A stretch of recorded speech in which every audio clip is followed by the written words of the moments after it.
Minecraft, pero bawal ko hawakan ang kulay green. Bawal ko hawakan ang kulay green, guys. Talaga naman. At ang goal ko for today's video is makakuha ako ng diamond. Hindi ko alam kung posible ako manalo, pero susubukan ko, boy. Tingnan nyo naman, oh. Puro green yung nasa paligid ko. Maniwala na lang kayo sa akin. Kakayanin ko to. Okay, nasan yung chest dito? Chest. I need chest.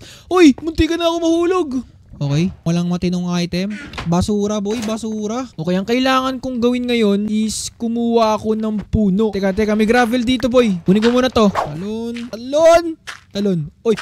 Okay, gagawa na ako ng bangka. Paano ba gumawa ng bangka? Okay, kailangan ko lang ng wood. Okay, may bangka na ako, boy. This is the right time para maglakbay. Okay, maghanap muna ako ng village tapos babalik ako sa inyo. Nakakita na ako ng village sa wakas. Kaso nga lang, paano ko makakapunta dyan? Kuha muna siguro ako ng mga sand para makapunta ako dun sa bundok. Kailangan ko lang talagang kumuha ng madaming sand. Teka, may nakikita akong pathway dito, boy. Uy, may pathway talaga naman, no? Napakaswerte ko naman. Okay. I'm safe. Nasa village na ako. May chest ba? Walang chest. Ano ba naman yan? Okay, nakakit na ako. May chest ba? Walang chest dito. I need chest. Please. Nasaan yung chest? Ingat. Nice. Chest. I won, guys. Mag-comment kayo sa comment section kung ano yung gusto nyong next.